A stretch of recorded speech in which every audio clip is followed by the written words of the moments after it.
नमस्कार मित्रों, एक बार इस वीडियो में पुनः आप सभी का स्वागत है।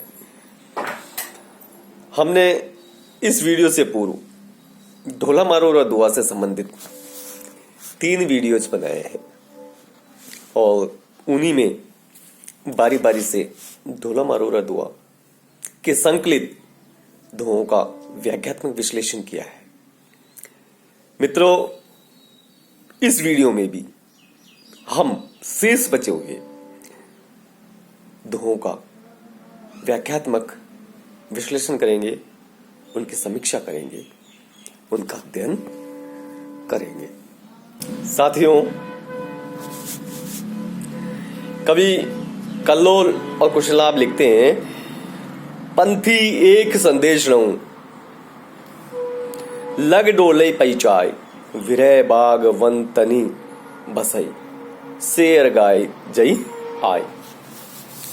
अगर हम शाब्दिक अर्थों की दृष्टि से देखते हैं, अर्थ की दृष्टि से देखते हैं, तो बाघ से तात्पर्य होता है बाघ या सिंह, वनी का अर्थ होता है वन और तनी का अर्थ होता है तन, शरीर। शेहर, शेहर से तात्पर्य होता है शिखर। गाजे, गाजे का तात्पर्य होता है गर्जना करना। इस दोहे में कवि कुशलाभ ने ये बताया है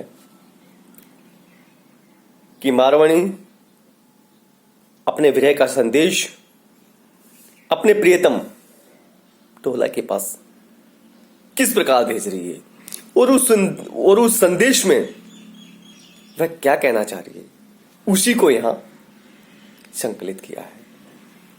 मारवाणी पति के माध्यम से, या ऐसे कहा जा सकता है डाडियों के माध्यम से कहती है कि हे पतिक, मेरा एक संदेश तुम ढोला के पास पहुंचा देना कि जो विरह रूपी सिंह है, विरह बाघ विरह रूपी सिंह है, वह वन रूपी शरीर में बस गया है, मेरे शरीर में बस गया है।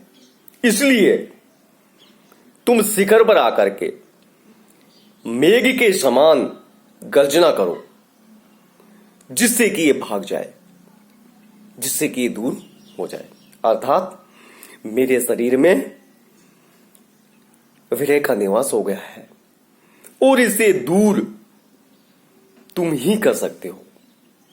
जब तुम यहां आओगे और तुम्हारे आने से मेरे शरीर में बसा हुआ यह विरह रूपी सिंह भाग जाएगा।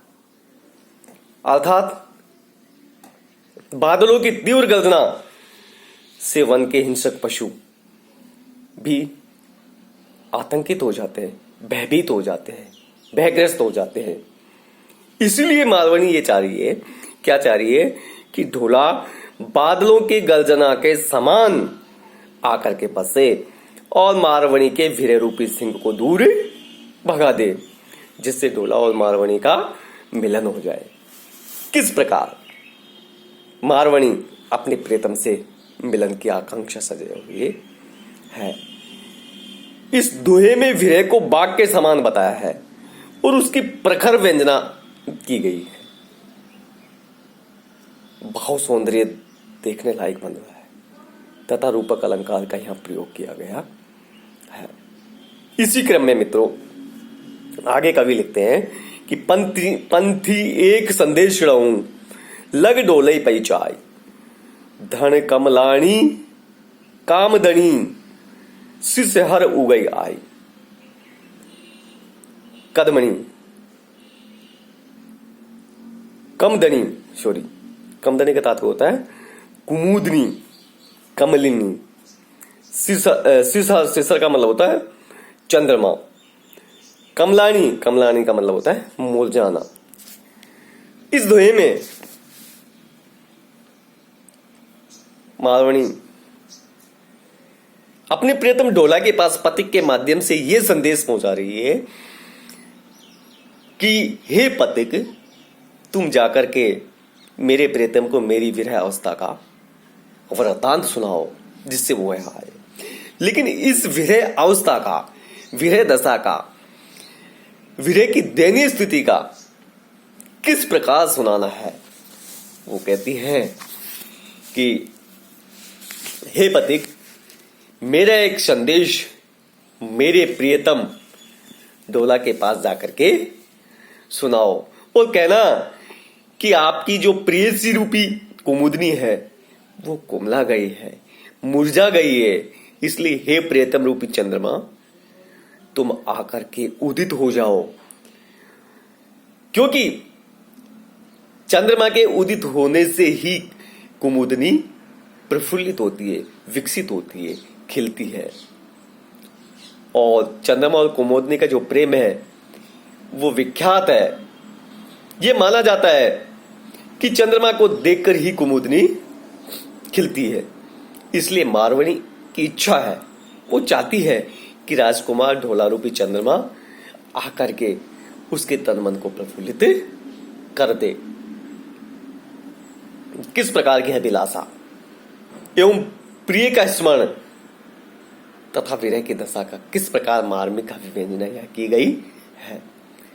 अलंकारों की दृष्टि से हम अगर देखते हैं तो इसमें रूपक अलंकार है, अनुप्रास अलंकार का प्रयोग किया गया। अगली पंक्ति में मालवणी है अपने प्रियतम को संदेश भेजती हुई कह रही है कि पंथी एक संदेश रा लग डोले पैचाई धन कमलाणी कमलनी सूरज उगई आई। कमलनी का मतलब होता है कमिलिनी, सूरज का मतलब होता है सूर्य, उगई का मतलब होता है उदित होना। के माध्यम से ये संदेश पहुंचा रही है, अपनी विरहावस्था को बताना चाह रही है और वो किस प्रकार रूपक के माध्यम से वो पति के द्वारा अपने प्रियतम ढोला के पास संदेश भेज रही है। मित्रों, मारवणी कह रही है कि हे पंथी, हे पथिक, हे डाली, तुम मेरे डोला के पास जाकर के, मेरे प्रियतम के पास जाकर के ये संदेश देना कि तुम्हारी जो प्रियसी मारवणी है वो कमलनी के समान है और तुम्हारे अभाव में वो मुरझा गई है। इसलिए हे प्रियतम, तुम आकर के, क्योंकि तुम सूर्य के समान हो और तुम्हारी प्रेयसी का जो कमलनी के समान है रूप सौंदर्य मुरझा गया है, इसलिए तुम सूर्य के समान उदित होकर के अर्थात उसके पास जाकर के उसके रूप को वापस से निखार प्रदान करो, क्योंकि सूर्य के उदय होते ही कमलनी स्वयं ही विकसित हो जाती है, जबकि चंद्रमा के उदय होते ही कुमुदनी विकसित होती है। ये दोनों उपमान है, ये बड़े ही जग प्रसिद्ध है। चंद्रमा को देख करके कुमुदनी विकसित होती है और सूर्य को उदित होकर के देख करके कमलनी विकसित होती है। इनका जो प्रेम है वो अटूट होता है, प्रगाढ़ होता है, उपमातीत है। जिस प्रकार सूर्य के उदित होते ही कमलनी स्वयं विकसित हो जाती है, उसी प्रकार तुम्हारे आगमन से मालवणी प्रसन्न हो जाएगी, उसका रूप सौंदर्य स्वतः ही निखर जाएगा। इसलिए हे प्रियतम, तुम तुरंत आकर के इस मुरझाई हुई कमलनी को पुनः जीवन प्रदान करो।